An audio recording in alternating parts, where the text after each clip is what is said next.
think we're live. Yeah. Does it say live in the corner of your screen?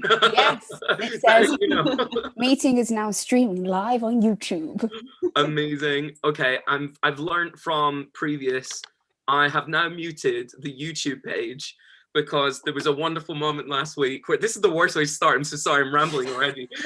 But there was a moment last week where I didn't realize you had to mute it, and we suddenly heard ourselves 5 seconds behind talking. Whoa. And it was the most disgusting thing ever. But I hope this conversation is more joyous and we don't have to listen to ourselves back. So anyway, hello if you're watching or if you're watching back. Welcome to our Dangerous Discussions with Car Crash Productions. I'm Tom Sargent. I'm the artistic director at Car Crash Productions. It's really exciting that I get to say that at the start of every video because it validates me as a human being, and it feels really great to say.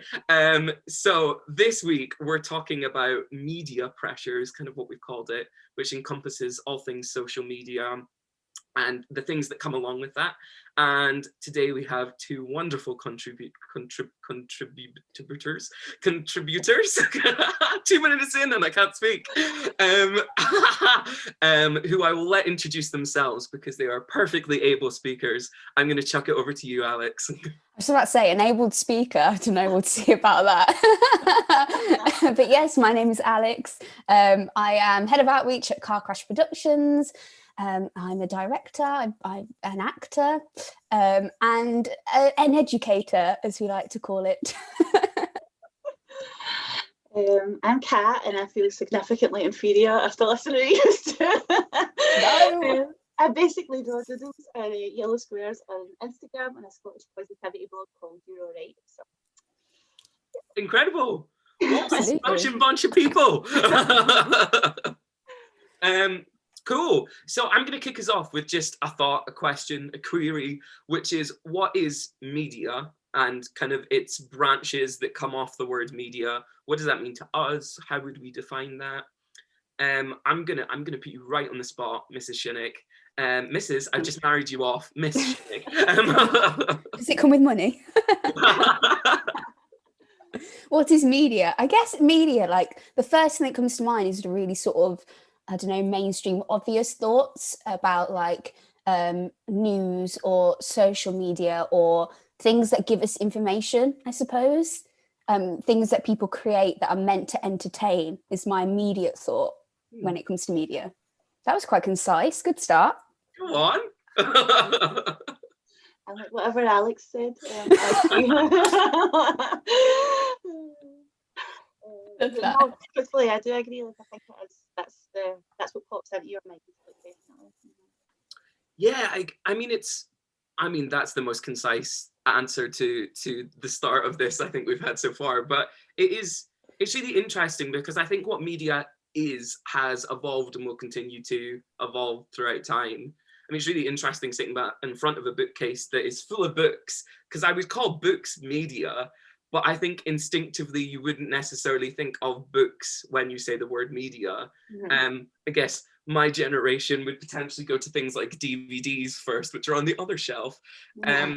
But now I guess media has kind of flourished past just the kind of the things that we can put onto a screen to things like social media, which we're kind of going to unpack, I'm sure, a lot more.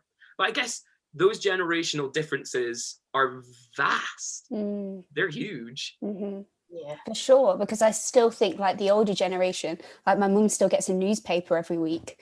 Like I have not read a newspaper in absolute years, and that's, you know, a form of media, really. Yeah, the minute crazy. You need to know the answer to anything, your go-to is Google. It's never like instinctively to go and pick up a book or look for a journal article or anything like that. It's Google. Google will tell me the answer immediately. Absolutely. Mm-hmm. I was thinking about that the other day. I'm doing my PGCE at the moment, and you have to write all these essays, and it's a nightmare. And I was just thinking about how hard it would be to find quotes now from a book, because if I want to know something, I can just literally Google the area and find a suitable quote, and it will take me, say, 20 minutes as opposed to 20 days. I think that's interesting.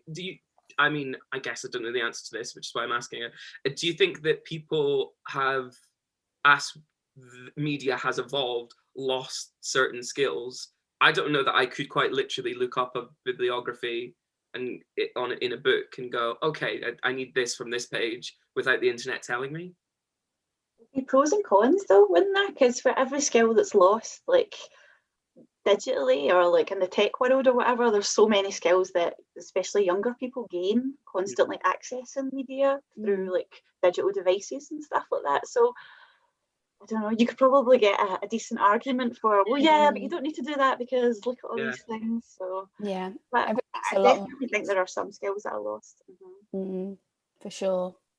Yeah, it's just a lot more instant now, and in that I think you become a lot more impatient. You know, if your Wi-Fi goes down even for 10 seconds and it buffers, you feel that rage. And it's only 10 seconds of your life, but you're just so used to everything being so instant all the time. Do you know, it's really funny. I've lived in so many house shares with sort of 5 or upwards people.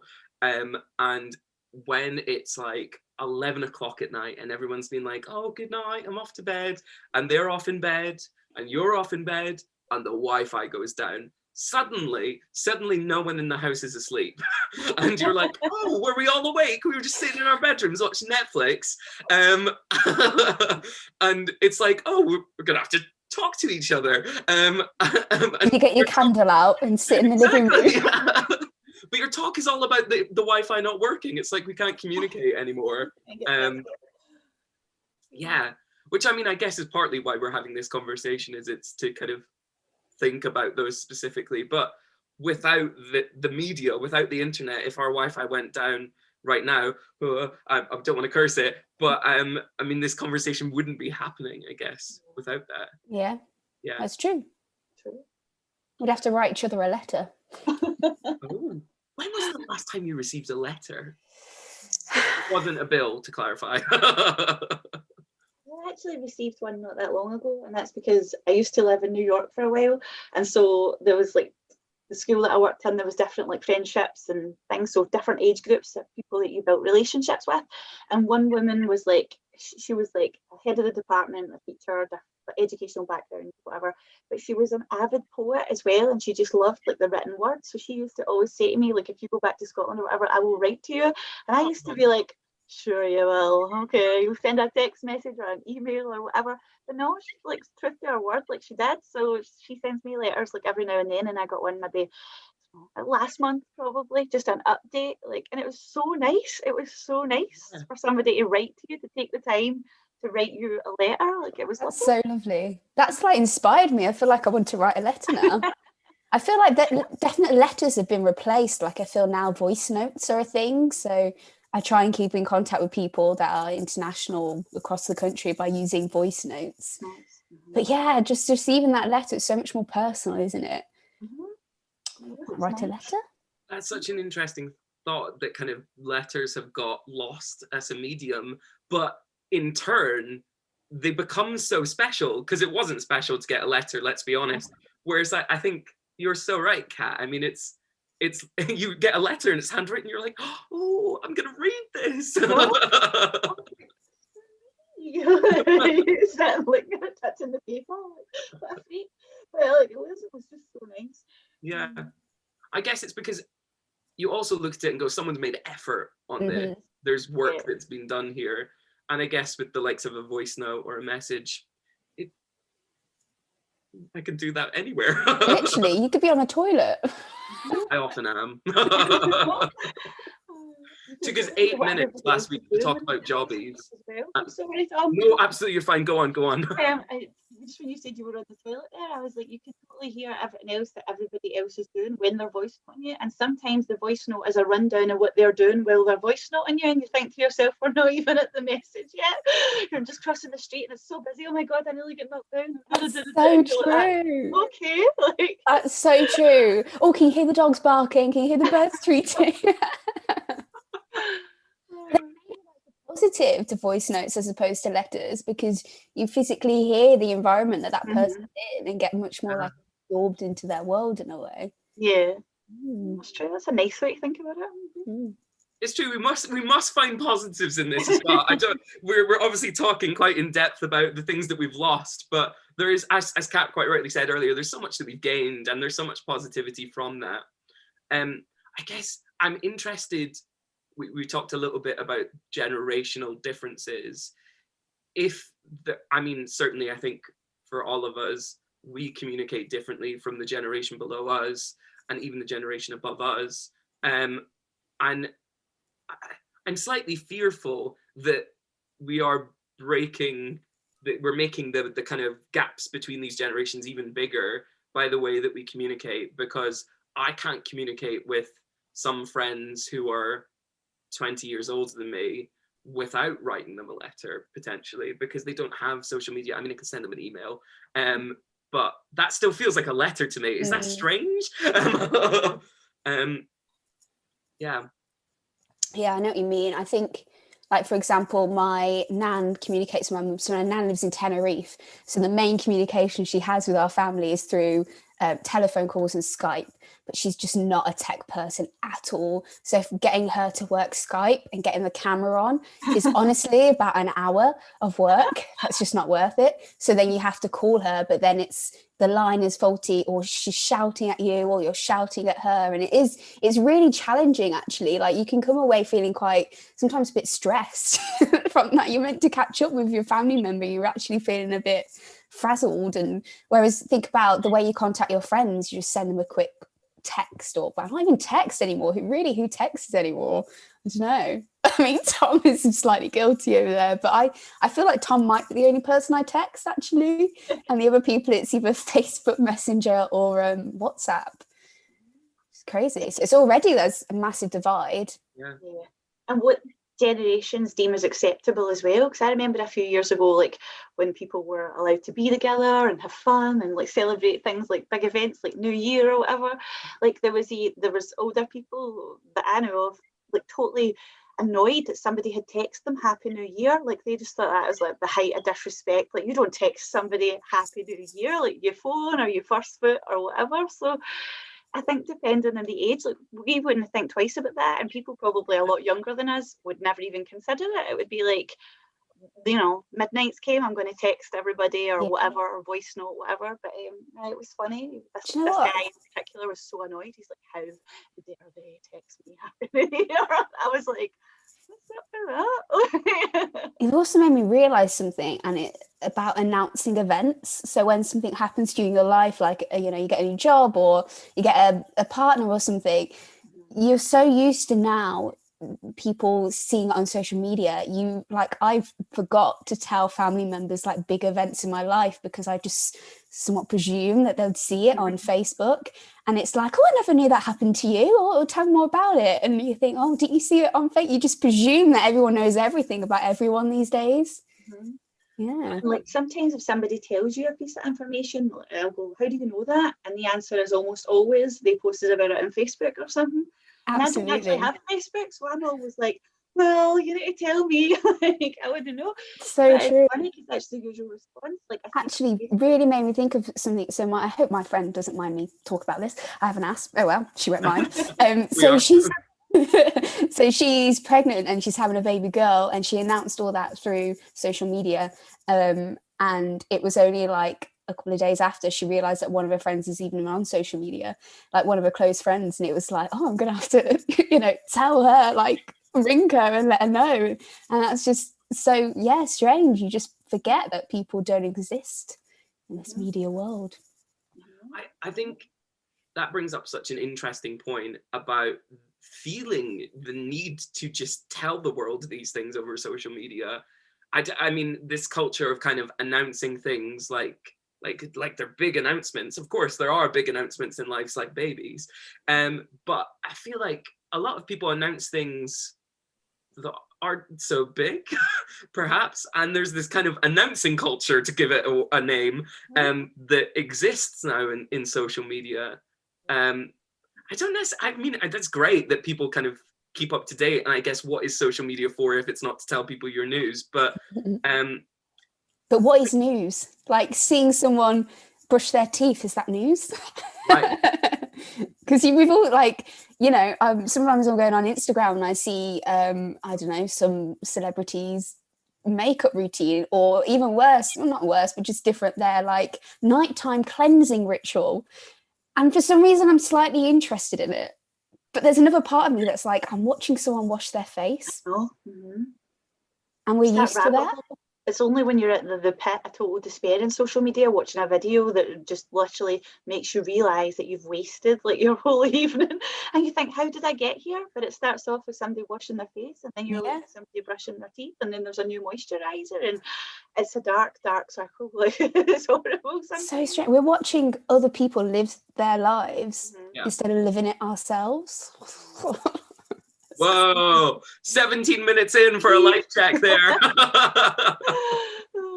Here's the therapy we were talking about. So true. You better pay me after this. But I think it's, you know, I'm not telling people how to live their own social media life, but I think both are really interesting worlds, perhaps, that some people use it as a way to show the life that they live, which, you know, is interesting and is valid. But some people don't want to see that. And I guess now it's as easy as just not looking. Unfollow, mute, do what you need to do if it's something that's not interesting. Because the danger is that that's the kind of thing that goes in the territory of you look shit, and that's some 5 seconds of one person's life, and it's 5 years of someone else's. Mhm. Yeah. Mm. And I think if the underlying issue, or the not issue, but the underlying reason why they're posting these videos, like a few of them that we just described there as being insignificant to us as like a viewer or somebody looking at it, is because there is an element of validation there. So if you're looking to be validated through a video or something that you've posted and somebody else has left you a comment like this is shit, like, well, that's worse than maybe, you know, receiving the amount of likes that you felt that post should have got, or the amount of messages that should have stemmed for what you said, blah blah blah blah blah. It's just that one, if it's only one, and hopefully it's trolling, it's horrible, but that one person that would throw you a negative comment and just make you sit there and think, I am shit then, like that was shit, and then all of a sudden like you feel really bad about yourself. Mm-hmm. So it's really interesting because we live in a world, I mean, everyone wants to be validated, right? Everyone wants to feel important, but now you have the means to an end. You can post something on a social media platform, whatever one it may be, and you want to feel the dopamine hit from that like or that comment that you get. And it does feel great, but the flip side of that is you're very accessible now. So it's also very easy for someone to say, I don't like this. And I guess because of free speech, someone can say that. It's a choice, and it's a choice I don't overly agree with, but, you know, some people do. I mean, in a few weeks' time, we're talking about cancel culture, which I think is something that's emerged in the last couple of years that's, I think, itself quite toxic. And we'll talk way more about that in a few weeks' time. But I think it's quite choice that some people choose to cancel each other over something that they've done. Because to me, the thought of cancelling someone is just as bad. Yeah. And it's like show you one person that has never been in a situation, even if it was a long, long time ago or years and years and years ago, where you would have been at the receiving end of cancel culture before it was a thing, if it was still as big or still as relevant or still this big mission to like call people out and stuff like that. Like people in glass houses, that whole thing, everybody's done it, and you've done it through 9 times out of 10 lack of education or misunderstanding. So if you're going to just cancel that, like you're saying, like, I don't want to be educated, or I don't want to educate somebody else, I just want to move this to the side. And I mean, what problems in the world get solved by just moving it to the side? Like, you know? I think you brought up the word that I was kind of gonna hope that we were gonna go towards there, which is education. And I think quite, you know, all of us work in education are here, and I think we talked about those kind of generational differences, but there are younger generations than us now who have never lived without social media, and there is now an expectation in their lives that they will have social media, and that is how they will communicate.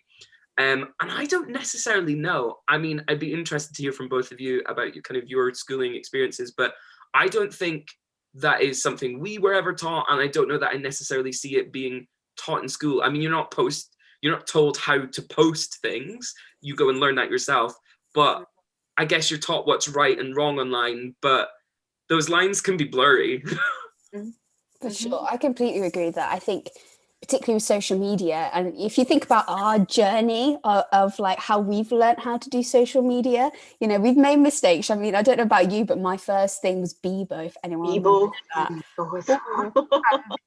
I look back on what I posted, and it's either copying what other people have done, or it's posting what I think I'm meant to post, or it's posting things that are way too personal that I shouldn't be doing, because it's just a way of communicating. You don't realize that actually you're oversharing.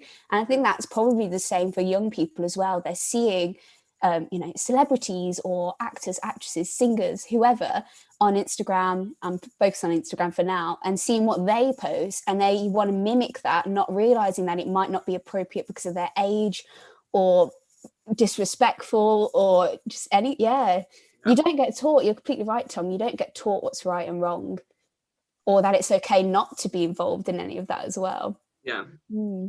It's frightening because obviously there's age restrictions and stuff for social media and different apps and things like that, but I'd seen a photo not that long ago, and the girl's hair was what caught my attention. It was lovely, and I was like, oh, look at her hair, right? So I'm away like blah blah blah, and then as I was reading like the caption or whatever, like she was 14. And then I looked back at the picture again, and I looked at like what she was wearing and how she was posing and stuff like that. And it's not to be judgmental, but it was really like overtly sexual. And I kept thinking, she's 14 like that, like, oh my God. But the adult that had posted it was obviously supportive of this pose and different things or whatever, and what she was wearing. And they were encouraging and trying to share positivity about how like confident she is and how great, blah, blah, blah, blah, blah. But in the back of my mind, I was just like, that's really scary to me, like that you're 14 and I don't know, like the wider picture, like, well, maybe I could think of a better word than picture, but the wider like scope of what you've let yourself in for by posting a photo like that, or by the adult endorsing it, was quite frightening. Like, and I guess that kind of stems from influencers, celebrity cultures, that they have posted maybe a more provocative picture, and you want to meet that expectation. You're like, oh, people engaged with that, people liked that, I'm going to be like that. You think of some of the most viral photos on the internet, like Kim Kardashian or even Billie Eilish in the last kind of week. That's the standard that you have to hit in people's heads on social media. It's not, you know, you drunkenly stumbling home in the night home with like your kebab. Although I'm sure there's lots of that on the internet as well. It's like, I think about when I was younger, right, and like songs that would have been in the charts or whatever that I would have been singing like in front of like my dad and my brother and stuff, and my dad being like, shut up, like, do not sing that, get away, and me being like, just singing it and just blah blah blah, being a 14-year-old or a 15-year-old or whatever it is. And then I look back or I actually realise what the lyrics were, and I'm like that inside, oh my God, like my dad must have been having an absolute fit listening to me sing like that. And then I think that's evolved into posting like, I was obviously trying to be like that pop star by singing the lyrics and whatever else, but that's evolved, as you said a minute ago, into like people replicating their idols or people they look up to through photographs, imagery, visual stuff. And you're like, wow, like it's just, I think if that was me back then, do the things at this age now, you would be like, I wish I'd never done that. Like I maybe like would rethink that. Because I so certainly would rethink dangerous singing some of the songs that I sang. So For sure. I always think back to the Spice Girls when two became one, and you know. But you just made me think of one. Did you see I think it was Kendall Jenner's video on Instagram, and it revealed her. I think it was a video, and she's in a mirror, but the video glitches, and you see that she's edited her waist to be smaller, but in the video it glitches, so her waist like goes out a bit, and people have noticed it and shared it and said, you know, this is really bad because she's one already really slim, but two, she's then sending this message that wasn't good enough for her, and she's now made herself smaller, and that's going to influence people to want to do the same. It's just really dangerous, really. I think it's like, again, you'll always have pros and like cons to these kind of arguments, and that's the great thing about debate and about discussions and stuff like that. But I think if you're at an age and you're of level headedness and you kind of feel like you're intelligent enough or worldly enough to make the decisions for yourself, then albeit you can be exposed to absolutely anything. But if you're young, vulnerable, impressionable, like, it's totally different. So absolutely. And I guess the fear is that if there's a generation that haven't been educated at all on social media because it didn't exist, and I guess that's our parents' generation, I think they never educated us on social media because they didn't know about it.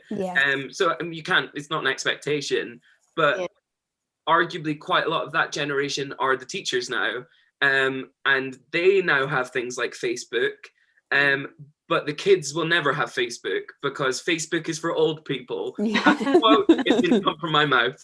And they have Snapchat and they have Instagram, and that's our generation. And then the generation below us, they're like, oh, Snapchat, Instagram, oh, you're old. But now they have TikTok, and we're trying to be like, oh, I don't understand this TikTok. And it's hard for us to even educate them on TikTok because we don't understand it. And that's so instant. It's like, boom, there it is, gone into the world. And it's so popular, TikTok, that, people who have a small following on other platforms can suddenly have a huge following on things like TikTok, and they can really influence an entire generation with just for sure. I mean, I'm going around wearing skinny jeans and got a side parting, and then I go on TikTok and I get told that means I'm old, and I'm like, since when? Since when, and I wouldn't have felt, I mean, let's face it, I don't really care, but also there is that moment of that realization that time has moved on, and I wouldn't have even thought about that if I hadn't seen it on TikTok. I would have been blissfully unaware, living my side parting life. I said the same thing, like when we were allowed to go back to like the salons and stuff like that, and I was getting my hair coloured again, my hairdresser was like, over to the right or whatever, and I was like, well, what would it look like in a middle shed? And she was like, but you never have a middle shed. And I said the same thing. I was like, I heard, I was like, if you've got a side shed, you're ancient. I was like, no. She was like, nah. So it's funny though, because I would never say that bothers me, but there's me just throwing it out there in the hairdressers, like, what do you think about this? And then she threw it back to me, and I'm like, oh, it's only in hindsight that I realised that actually that must have like meant more to me than what I realised. That's so true. And I guess it's that subconscious like plant. So even if you think, lol, and you scroll on, it's there, like it exists, and it's something that does take over in your brain till you're in the hairdresser saying, I'm old, please make my hair. And I think it's as well, the more you see of something, isn't it? If you see one video, you're like, whatever. But if it's over and over again, like if it kept saying, I don't know, freckles are lame, if I kept seeing that over and over again, then I'm going to start to believe it and probably develop some kind of complex over it. Definitely. And I guess in a TikTok world, replication is what TikTok is, arguably. Something is successful, you can literally use the same sound, create the same video, and it reaches the same amount of people, if not more. And although it can often be for comic value, which I'm sure that video was, it can get to people. I mean, we, on our first Dangerous Dialogue, had a conversation about body image. And one of the kind of people that we had, our panelist, who was a TikToker, was talking specifically about, she promotes positive body image, and she could not deal with what she got on TikTok and kind of in the weeks that led up to this conversation that we had. Because TikTok is so instant that I think the comments just go like boom, boom, boom, boom, boom, boom, boom. Because you can go onto TikTok for an hour and see 100 videos, and it takes 5 seconds to comment, and you don't think about that comment because no one's told you, as we've talked about, the education, you've not been told the commenting etiquette to sound like a wanker. But and it's that thing of hiding behind a screen, and you can say your opinion and it doesn't have any consequences, and you do forget that there's a real person behind that screen. I mean, the amount of sort of YouTubers I've followed, you know, back in the day from 2012 that have now quit YouTube or have said, I'm going on a break, I can't handle the hate anymore, because it's just escalated. Yeah.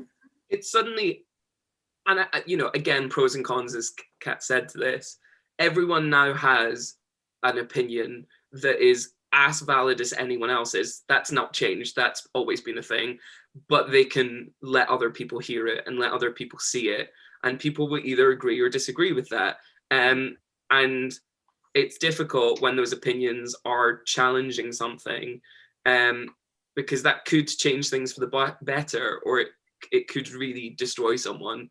I mean, we've seen that with so many other people in literally the last year. I mean, like Caroline Flack is kind of the most perfect example of that.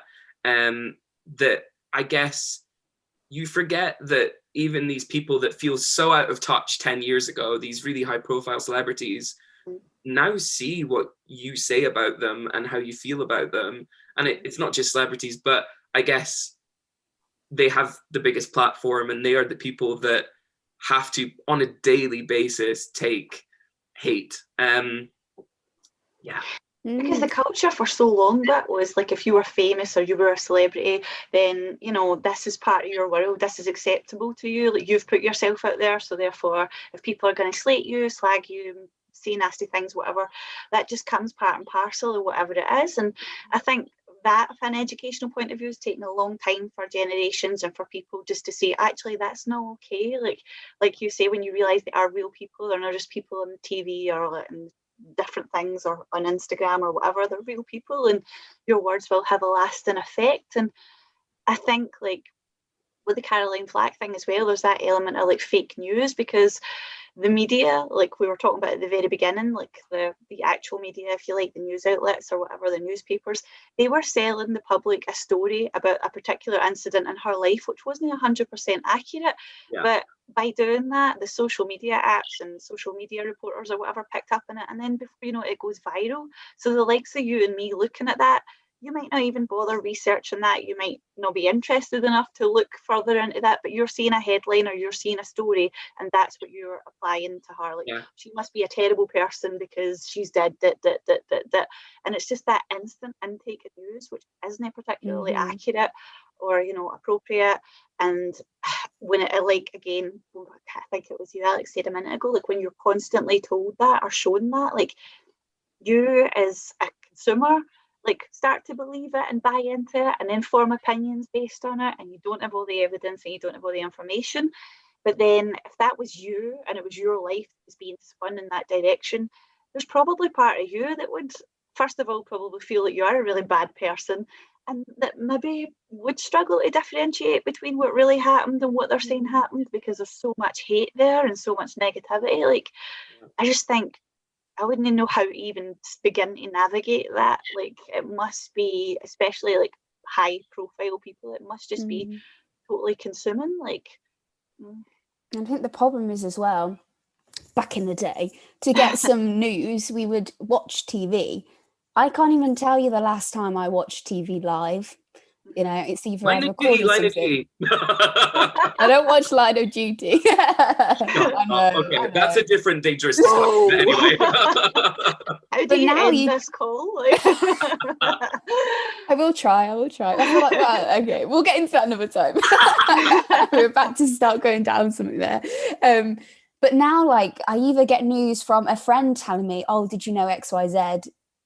Or Instagram or Twitter or Facebook. Like, hearing about Caroline Flack, for example, was probably Instagram. I saw it on someone else's story. So you immediately accept the news, and you don't look at where that news has come from or how reliable it is. And I think that's part of the problem. And thinking that back to young people, you know, their main source of information is going to be on these social media platforms where you don't know what is true, what's been photoshopped, where the information has come from. It's a bit scary, really. Yeah. I guess it's really interesting kind of bringing up sort of media outlets there and kind of the press, I guess. And why do we have any reason to doubt them? Because to us, they are trusted reporters. They tell us the news. So when those things are shared on social media, because a lot of these posts are shared from an original story posted by a news outlet, right? You forget that these news outlets can still have a point of view. They didn't used to necessarily, but more and more so, I would say that they have a very distinct, whether it's a political leaning or they are owned by someone without, going into great details about whatever. And they have their own opinions and they have the relationships that they need to continue to foster to survive as an outlet. And you forget that because you go, oh, okay, that must be what's happened. Exactly like that news story with kind of Caroline Flack that you were talking about. What was the picture that was posted and the story that was reported were two different scenarios entirely. But as a viewer, you look at it and you go, why should I disbelieve that? Because the story you're telling could match that photo. Yeah. So it is, and it's like the language they use and stuff like that as well. There's this underlying preconceived, like they want you to judge that person based on the headline that they've gave, and you know that because you can tell with the type of language that they've used, obviously the angle that they're trying to sell that particular story at. And I think if we're honest, off the bat initially, a lot of us might see something and instantly judge it, and it's only when you get the rest of the information or you look elsewhere for different facts or whatever that you think, okay, that's not necessarily true. But the danger is because we're so used to getting information and access to things so quickly and then move on to the next thing, you maybe don't look at certain stories or certain things enough to form a proper opinion or a non-biased judgment on anything. It's difficult. And I guess there's a little bit of me that thinks that sometimes, particularly for these outlets, you have to be controversial for people to even engage. So I'm so instantly reminded of the whole Meghan Markle, and then how she was portrayed as opposed to Princess Kate, and you can see it. You've seen it now where it's got the two headlines that are similar, except for the one about Meghan is she's wearing blue, how disrespectful, and then for Kate it's like, oh, she's wearing blue, that's so nice, and that's because they want us to have this fuel of hate because it's more entertaining and it will make us consume more because we want to find out more, we want to sip the tea, and we forget that it's like these fictional characters they're making up here. I'm obsessed with you want to sip the tea. I want to sip the tea. It's true though. I mean, I think if I was to think of the most recognizable news moment of 2021, and Lord, there's been so much that's happened this year already, it would still be Piers Morgan walking out of him hosting Good Morning Britain, which arguably I think is potentially the best publicity stunt that's ever happened, because the ratings that Good Morning Britain were getting that week were insane because people wanted to hear him say controversial things. And I'm certainly not necessarily defending him, but I think sometimes it's nice on shows like that to have someone whose opinion you disagree with, because, as we've just said, discussion and debate is really interesting. And it's difficult to be devil's advocate, particularly if you believe some of the stuff that you're saying. But I wonder if that's the way that media has evolved, is that that industry has had to change to be controversial and opinionated because the Facebook, Instagram, Twitter, and the rest of the world is opinionated, and they've showed their opinions now. That's interesting. That links back to a fun fact that I learnt today. Fun fact time, everyone. So I'm currently doing about Anne Frank with a drama year 8 group, and I found out today that in the annex they at lunchtime would listen to the BBC, the English BBC, as opposed to other forms. And I guess that's because they thought it would be an unbiased source of media where they can access what's going on in the war, as opposed to a German radio channel that might be biased. And you just think now, well, where would we go to get the truth now? Can we trust anything?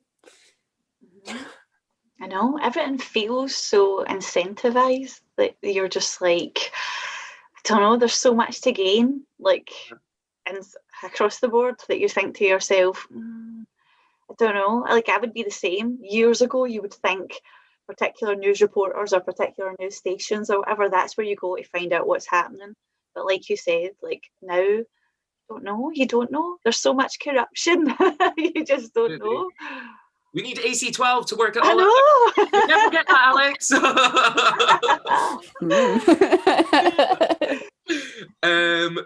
Yeah, I mean that's such a scary thought in a way that I guess there's a bit of trust that's been lost as media's evolved, and I don't necessarily know that that's a bad thing, and that you are now questioning the things that you're told.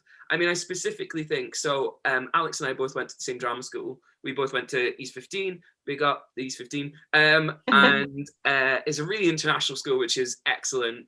But I am British, born and bred, and to be honest, except for going on the occasional holiday to wherever I was lucky enough to go, I wouldn't necessarily call myself particularly worldly. Until I was at East 15, and Alex and I were two of about 5 people in a class of 30 that were from the UK. And that was such a privilege because we got to learn about everyone's world and what those worlds were. And as part of the course, we also went to Russia. Well, you didn't go to Russia. No, I didn't. That was for you. Yeah. But living in Russia, there's very clear expectations of what I thought I was going to have in Russia because of what media has always told me.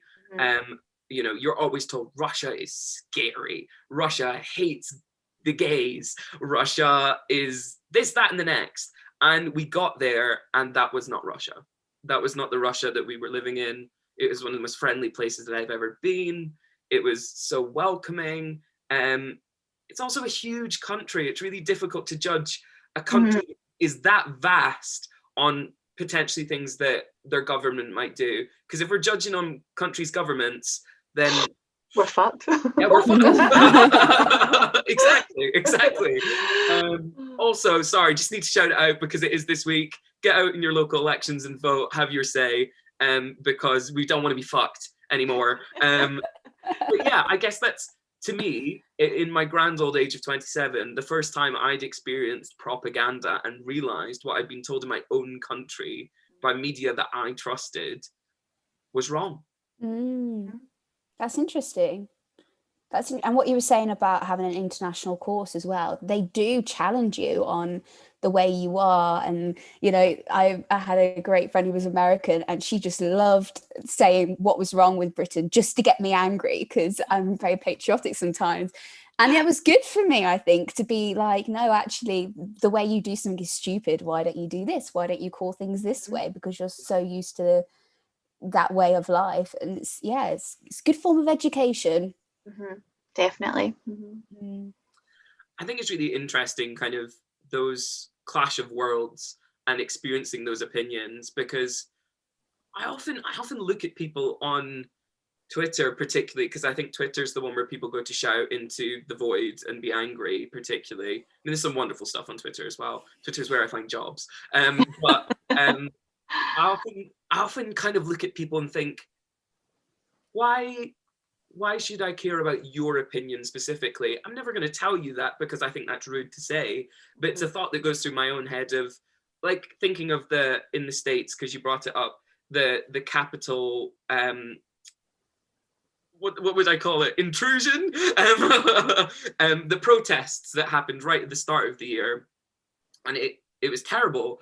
But I sort of thought, I'm going off what other people are saying here because I'm not in the States. I'm not in Washington. I can't see what's going on. And a lot of the news outlets weren't reporting anything. And Twitter was going mad. And there was some people that were so angry and some people that were so overjoyed. And I just didn't really understand what was going on until I properly formed an opinion.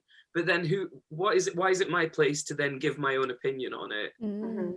Or is it my place? Is it that I have free speech and I'm allowed to give my opinion on it?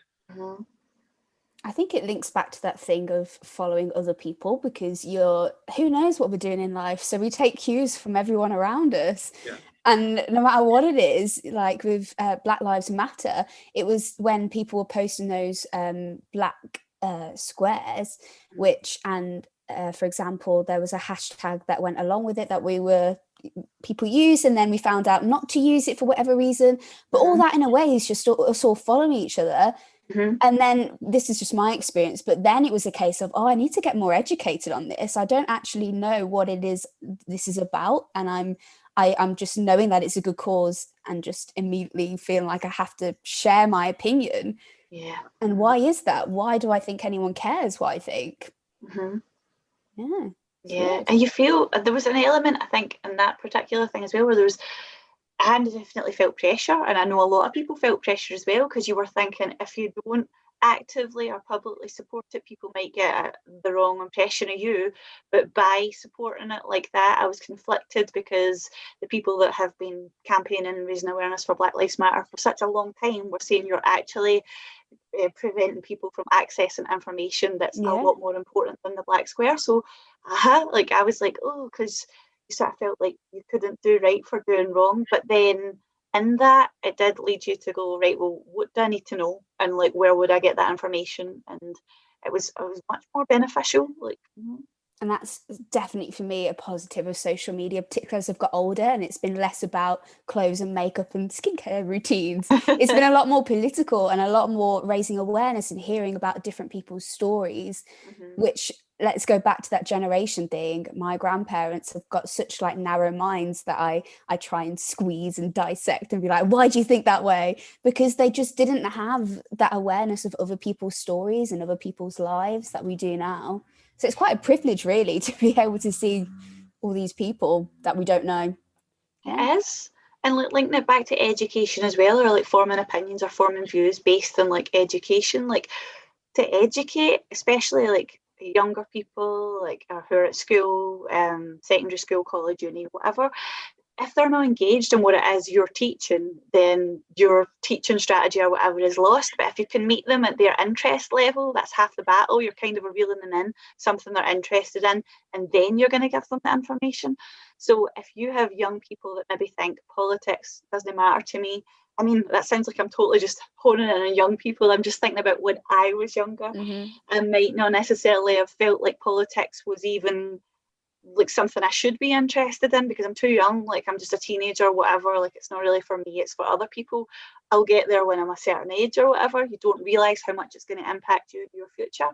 But if it's done through things like popular apps like TikTok videos in politics, Instagram posts, movements that are happening in social media, the accessibility to people that would normally think that they shouldn't be included in things is just, it's massive, and it is life changing, which might sound really cringy and cheesy, but it is, because if it makes one person think differently about something and become actively like aware to make a positive change in their life or for somebody else, like that's huge. So when you think about how many people engage in social media that are accessing these things that are then have a takeaway from that is positive, like it's difficult then to think about the disadvantages or the cons of that, because there is a lot to gain. So yeah, for sure. And I think as well, you see stories like that, people your own age doing things, and inspires you to like, exactly, I relate to what you were saying. When I was younger, I just thought politics was just something I didn't have to think about or worry about. And now you think of like Greta out their age. How old is she? Like 18 now. You know, when I was 18, I was sat there eating Maltesers, crying about boys, and there she is, like, changing the world. I know. I was listening to her the other day. Like, I'd seen that.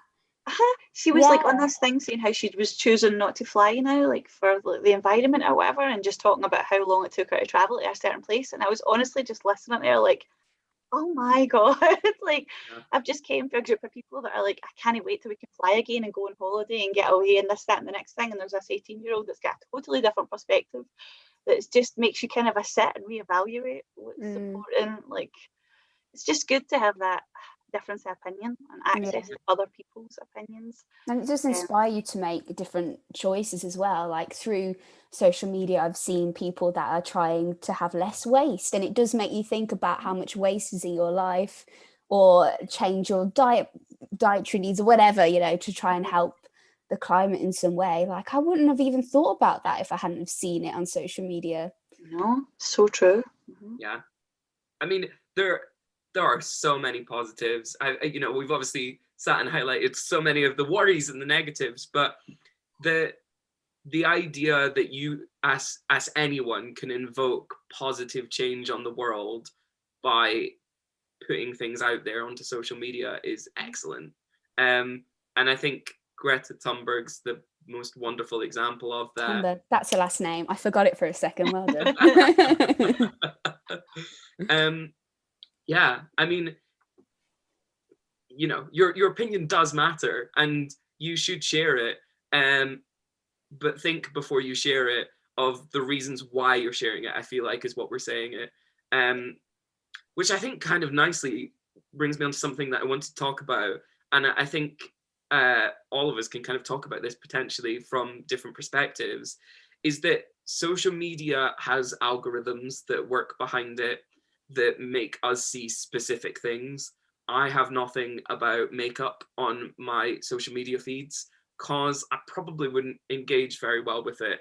And that's because there's an algorithm that's made that happen. And as a result, I think social media can show you what you want to see. And I wonder sometimes if that's a great thing, because you shout into a void and what you hear back is an echo of your own thoughts sometimes, rather than the opposite opinion. I mean, I actively try to go and search for different opinions on things, but I guess we all have different social media pages, whether they're personal or kind of business use. But I know, certainly speaking about car crashes, TikTok, so much work. Car Crash had a couple of videos that did okay, and we managed to engage some people in. And that is Car Crash's niche. And that is where we have to sit. And if we post anything that isn't that one fucking niche, no one engages. And you're like, okay, we're a theatre company and these videos worked and they are theatrical, but we want to plug our shows. And this is not that. That's an entirely different thing. So those niches and those algorithms are really hard to play with. I don't, like, in the, like, my Euro Right page, I don't, I've even made up, like, yellow squares, which I call them, about this before as well. Like, I never made Instagram with the intention of getting, or that particular Instagram account with the intention of, like, gaining a following or looking for likes or anything like that. It was at the very, very beginning, in its basic form, like a couple of years ago when I started it, it was to help with my anxiety, which was like in a place where what would be the worst case scenario, and it would be, imagine if anybody could see my doodles or listen to my Glaswegian shite. I was like, I would die, right? And I was just like, so then I would think about that, and I would think about that, and I'd be like, oh, that would be horrible. I was in a comfortable enough place where I was like, well, that would be horrible, but if that's the worst thing, right, then to help with my anxiety at this particular time, I was like, I'm just going to put it out there. But there wasn't an expectation or anything like that, and it does do well. There's a really good engagement, and we have like a wee yellow community, I feel like, which is nice. But it was never the expectation that it would get to that point or anything like that. So when I would be at things or be listening to like people who have businesses or they're trying to create a business or self-promote through Instagram, and they would be talking about things like the algorithm and about how it impacts them negatively because they don't get their content out there or whatever, like, it used to just be lost on me because I just kept thinking, well, why do you care? Like, why do you care? But obviously, if you're trying to make money or like create a brand or whatever, you're going to care about these things. So I think it was interesting for me, just like the perspective, the difference in perspective about why you started it or what you hope to gain from it in terms of how much you let something like an algorithm affect you or impact you. Because even now I'm still like, I don't care, and it's a terrible attitude. Sometimes I say that like on Instagram. I don't care. I don't give a I'll be like, whatever. But for whatever reason, like people kind of like get behind that and they're like, yeah, we don't give a, and it's just this whole thing. But then I suppose if I was using it for a different purpose rather than just like to promote the Scottish language and Scottish positivity and mental health and stuff like that, I would have a different perspective, which is fair enough, I suppose. But maybe it's because you don't care and you don't have that pressure, which is why it does well. Maybe if you think, oh, this needs to be really successful, is when you're going to make different choices that aren't the reason why you did it in the first place, potentially. Well, that's funny because, like, sometimes, like, some people, in their opinion, they'll say, like, if we're on a podcast or we're talking or whatever, and they're like, why do you think it does well? So their opinion is that, first of all, it does well, right? Yeah. And then they're like, why do you think that is? And I constantly say things like, you just, like, for other people, like, what advice? I mean, I am in no position to give anybody life advice, by the way. Right? But I would just feel like, you just be yourself, like, and I'm confident or happy enough in myself that if I'm just myself and people still choose to disengage or they don't like it, I'm cool with that. Like, my 18-year-old self would have probably been, oh, a shell, like, totally crippled with that. But I don't care in that sense, because I think everybody's, like, I'll zone out for other people as well, and I just think that's what happens. That's life. You make the choices. So I think if you're just yourself and people don't like it and they don't engage, that's all right. And if you are, like, people are more likely to find you relatable or, like, think that there's a commonality there or whatever. Because, like you said, Alex, like, sometimes things can be so like, contrived or copied, or, like, they've seen something else do well, so then they're trying to create a post that has got the same engagement, and you think, if you don't really think that, like, people can see that you don't really think that. So yeah. I guess it kind of begs that question again, is like, why are you posting on social media? What is the purpose? And I think that's probably why, as you say, that your page has been really successful, is because other people say that, Tom. I would never say that. Like, all right, like. So I'm saying it's been successful because you're posting for you. That's the person that you're engaging. You're not looking to engage all the other thousands of people. You're looking to engage you, and I think that's such a wholesome thought. That actually, right back at the start of this conversation, when Alex sort of said that you're kind of living, what was it, 17 minutes in, that you came up with your profound therapy thought. Oh, you're living through other people's lives rather than living in yourself. Yeah, that's it. Is that you should be posting on those social accounts for you. Because then it's like an album. It's like a photo album, way old media, where you can just scroll through it and be like, oh, that was a great memory. And yeah, I feel like that should be the goal. Yeah. I feel like I've somewhat, I mean, I hope, I'm feeling like, am I true to myself right now? But I feel like for my Instagram, I feel it is for me. And I feel like I'm my own biggest fan. And I go on there and I look back at the memories of when I was touring in Italy, or when we started drama school, or even like on my night out when I was 18. And I look back on that and who my friends were at the time. And I really like it's there.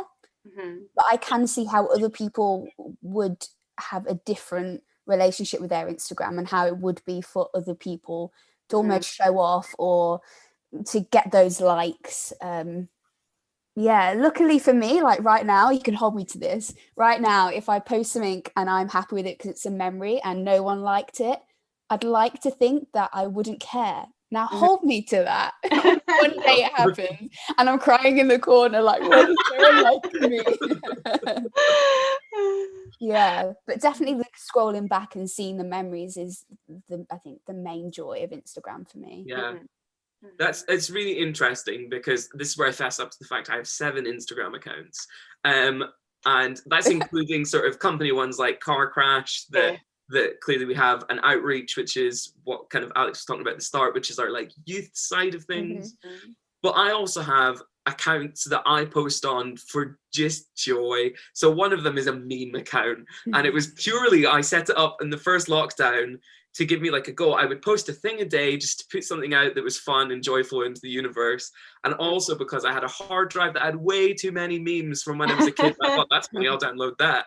And I wanted to get rid of them off my hard drive. And I thought, this might make someone else laugh.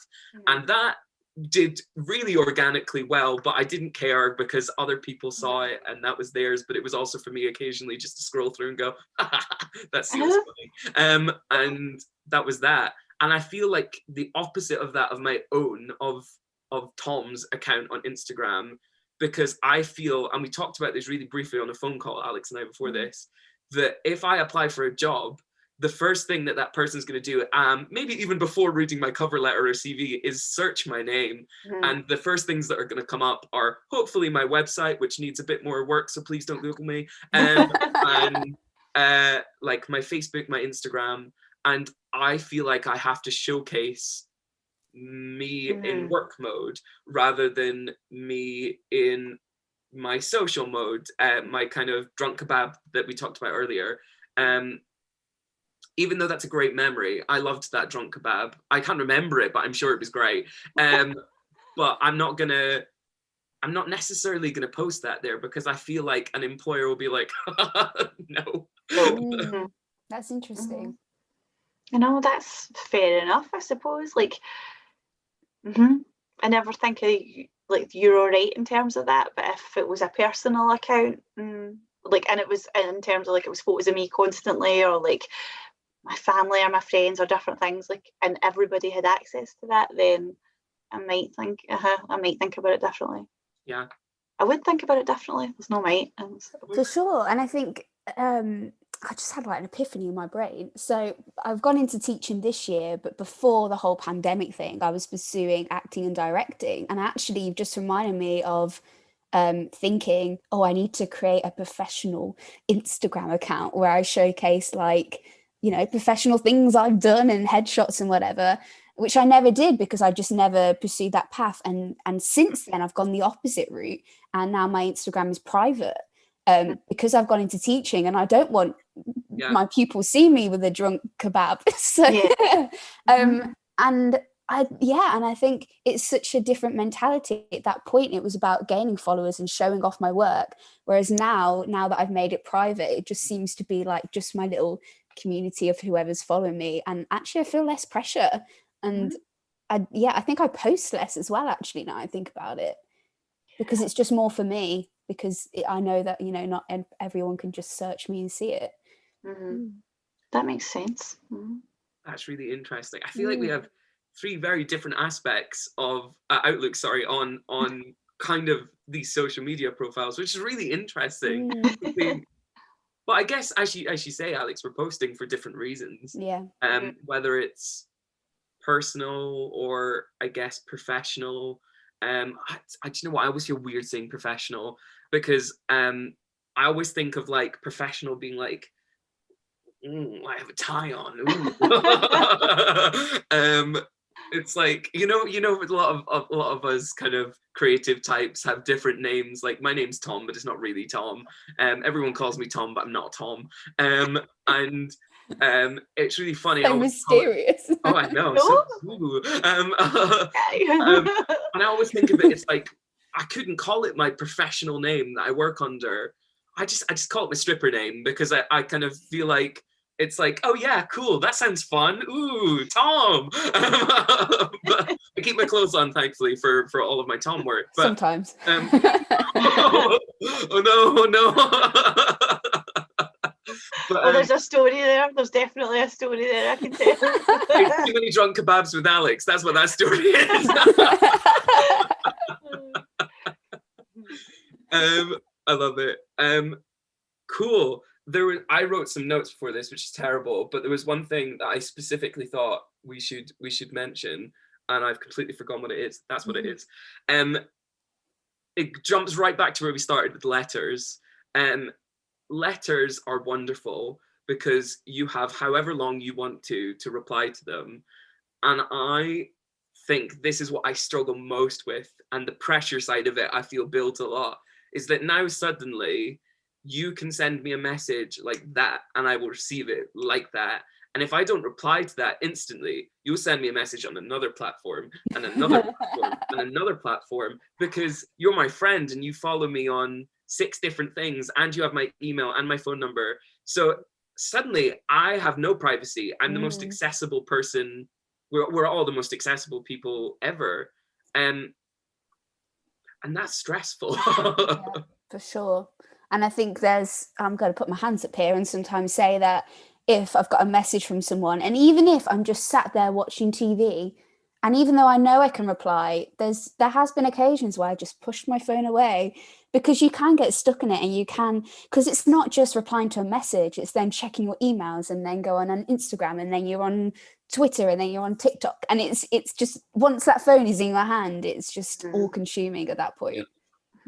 And because like the the person who sent you it, or they'll get a notification, or they're able to see that you've received it or that you've read it. Isn't that the Like, worst thing? Like, it's I'm sure terrible. back in the day that weren't a thing. This whole I red know. thing wasn't a But that, thing. that should be optional, because now you think that I'm an ignorant cow because I never responded to you right away, whereas I'm trying to just, I was trying to look for something, but I accidentally hit open, and now I'm in the message and I'm like, shit, like, I'm You don't not even ready hit to open reply. anymore. You hold the phone to your face and look, it's already open. It's mad. No, it is.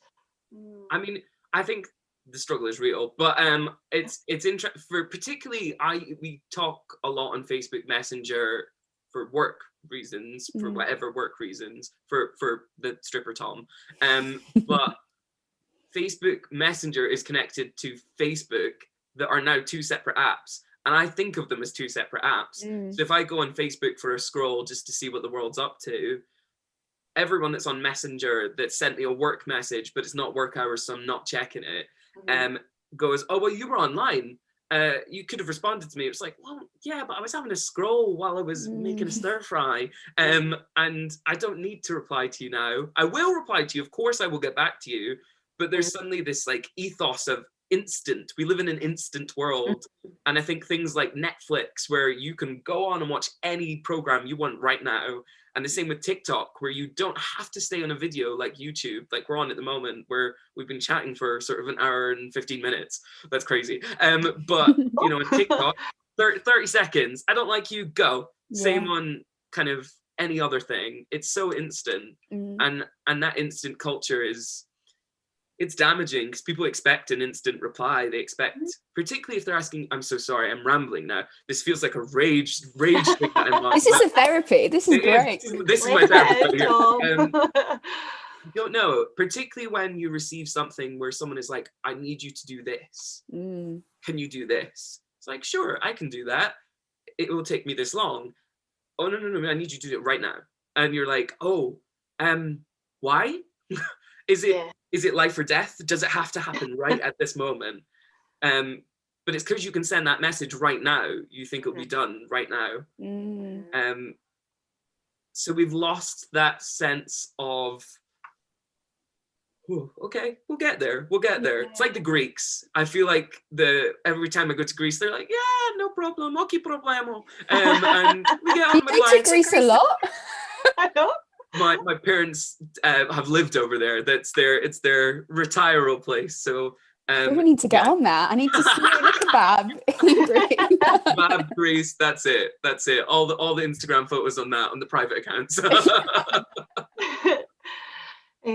I think, but the other side of that is like we were just talking there obviously about our point of view when we get those messages for other people. But if you've sent a message, like sometimes I wouldn't necessarily expect the person to get back to me right away. But if I have seen that they've read it and then like 5 hours have passed, I'm overthinking that like to the depths of despair. I'm like, oh my God, they don't even like me. Like I've got to that point like 5 hours later, or they're not going to respond. I've made up 10 different scenarios about why they never responded.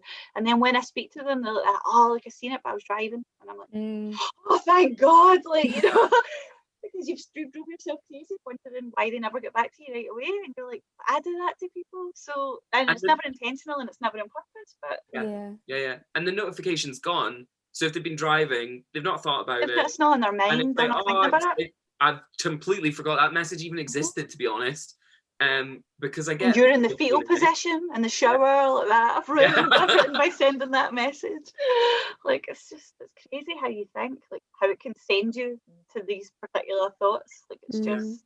And how you can feel so lonely in that moment as well. And how strange is that there's a world of people on your phone and yet you can still feel really lonely and really isolated, which is just so mad. And if not sometimes more so, then if I think back in the day, back in the old days, in my spare time, I would read all the time. And that's how I'd pass the time. And now I barely read because it's almost like my brain cannot handle reading for more than 15 minutes because I'm so used to exactly what Tom was saying is going off things and scrolling and I'm bored. And now if I'm reading a chapter and I'm finding it a bit tedious, I can't skip it. The effort of having to get to the end of it. It's like your brain is just completely wired now. It's so strange. And it's funny because especially the pandemic obviously highlighted lots of these things. Like you're in a time in our lives where you can access anybody at any time in any place in the world. Time difference doesn't really matter as much as what it did years and years ago, because you can still communicate with people. And yet the second that we were in lockdown and you were isolated and you couldn't physically be with other people, so many people struggled with loneliness, and a lot of their mental health obviously plummeted because they were missing the interactions. And it's funny because people would say, but you can FaceTime, but you can send a message. And yet that was never going to be enough for some people. Like, they needed to be literally beside somebody else. So quite interesting. And I guess there's now a culture of, I mean, we're literally on Zoom having a chat with each other rather than sat around a pub table with a pint having a chat. And next time. And a kebab, because I'm right now, because you keep talking about it. I know I'm going to end up having a kebab this week after this, but if you're watching, Mum, I'm so sorry. I promise the diet will start soon, but I forgot where I was going with that. I can only think about kebabs now. I'm sorry. No, it's fine. I guess there's this culture now, and I think I found this particularly with younger children who are just starting school, and their only experience of school really is this. And having in-person conversations was like, I'm really sensory overwhelmed, because you can look at certain things, and particularly with like Zoom, I can look at myself. I actively have looked at myself during this, as I'm sure we all have, and I notice things about how I move or how I am. The big thing for me, and I don't know, Alex, if you found this in classes as well, the day after we went back, like the first week back in schools post Zoom world, not a single kid remembered how to put their hand up. They just all spoke because they don't have to put their hand up on Zoom. Yeah, sure. It was like they had to relearn social skills. Yeah. Do you know, because so I teach in secondary schools, and it was almost the opposite. Was no one would speak. It was that fear. It was like they'd lost their voices. They'd lost how to communicate and sit next to each other and have a discussion. And it just, the room was so quiet. And even I felt a bit overwhelmed at seeing all these people that have all grown a foot, and I'm there like 5'2", like looking at them all like, how do we do this? What do we do? And in terms of like their performance skills as well, and confidence, and just none of them, well, you know, some still can, but just projection this year has just been really difficult and challenging, as well as I'm sure a bunch of other things. And it's having to relearn all that all over again. The barriers are definitely evident, and it's harder because it is the digital age and everything's accessible, and you think about how much you would encounter the barriers in a normal situation or in a normal environment, but then throwing in something like pandemic where you've only had digital devices to communicate, to learn, to talk to other people, like it just heightens it. Like it makes everything harder. I mean, better in some ways for some people, but definitely harder when you're then asked to transition back into the real world. Like it's, I can't believe I just air quoted that. Like, let's get rid of that. Like, I'm not that person. I'm older than 20 without telling me you're older than 20. Underneath the here, I'm like this. with my part that goes like this. Yeah, absolutely. I mean, it's really interesting in this digital world. I mean, I love technology with a passion, and I know I've sat and just shat on social media for the last hour, but I couldn't live without it at this point. I mean, I'm speaking at my laptop here, but my iPad is there with notes from this conversation. I don't want to say her name, but a host is there, and she will talk to me if I talk about her. And I mean, she controls my lights. She controls the plugs and everything here. So, I mean, it's really interesting talking about kind of the way that this progresses, but without my Wi-Fi, I can't switch on the lights. That's crazy. I can't switch on the TV. And again, it goes back to that instant thing, but I think it shows to me that we need that balance then. Like, definitely enjoy technology. It's brilliant. It's instant. It's convenient. It's mind opening, but then you still need people, and no matter what, nothing will beat looking at a person face to face, or having a hug, or that connection, that real connection, a hug with someone. Yeah. So just having that balance, I think. Yeah. Absolutely. I think this sort of thought is a kind of nice thought to start wrapping things up on. There's an excellent director that I've worked with a couple of times called Che, and he does this thing that I really tried once. It's hard work, actually, and you don't realize how much you do it until you do it. And he detoxes, by which he just locks his devices away. It makes him a nightmare to get a hold of, particularly when you're kind of working on really intense shows. But it's really healthy because suddenly when he does pick up a phone, he properly engages with what he has to do in terms of communication on that. I mean, he doesn't have social media at all, which is in itself just, I praise him. I mean, amazing. But I think that's just a really nice idea that even iPhones and things come with screen time now, where you can monitor your screen time, you can block apps to stop you accessing them. And I just think it's really healthy to have this thought of, if you're going to go to the pub and have a chat with someone, or if you're going to go and meet up with your friends in a park, put your phone in your pocket or put it to the side and have a conversation with that person. And yes, take a picture and put it on Twitter and put it on Instagram. Let us see those filthy kebabs. But also enjoy that moment, live in the moment. Be present, definitely. That just really reminds me of a memory I have with my friend Emma. Shout out to Emma, who would capture that in an instant. We'd be doing something and she would just make us all stop and like capture that in our mind of what we were doing, not like with a phone, but literally with our mind, just to really appreciate where we are right now and who we're with, and just the joy of being alive in this crazy world. I love it. True. I love it. So part of these dangerous discussions are, we want to make sure that you, the people that are watching, because I know there are people watching. Oh my God, there's people watching, guys. Hello. Hi, Mum. We really want to encourage you to go and have your own conversations like we are having here. Because we are not the oracles, we are not the answers to all of this. We are just chatting about our own opinions here and how we feel about these things. And we don't do enough of that, particularly in this digital world where you do FaceTime for however long that FaceTime is. And we don't chat about what this all means to us and unpack that often enough. So we're really encouraging you to go and have those conversations yourself. So please do, even if it's just with your pal on the phone, chat about whatever relationship you have to social media and how you feel about different things. Because personally, the therapy is real for me. I feel wonderful after this, and I'm not going to go and look at social media after it, and I am going to go and have a kebab. Yeah. I feel almost the opposite. I feel really positive towards social media and actually how it can be really beneficial. And I'm like, yeah, get me on TikTok. Let me learn some hacks on how I can curl my hair with a bathrobe. I love it. I love it. Kat, what's your final thoughts, your parting wisdom?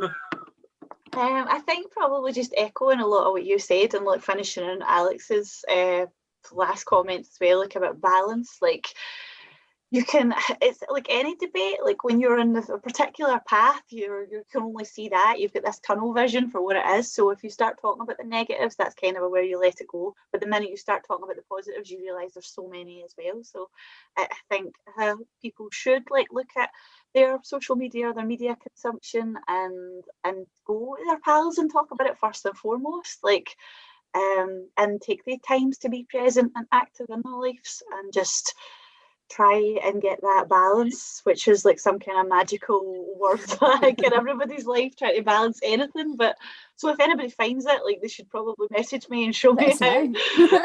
Yeah, but it sounds good. Incredible. Thank you so much, both Kat and Alex, for chatting for the last long time, however long that was, and thank you so much for The people sun that is stuck around. It was light when we started. Yeah, and those that are watching back, thank you very much as well. Next week, next Wednesday, we have another Dangerous Dialogue with another panel of exceptional humans, and we're chatting about feminism, which is a completely different world to social media, although I'm sure it involves social media, as we'll find out. So please do join us for that. Otherwise, thank you very much. Have a really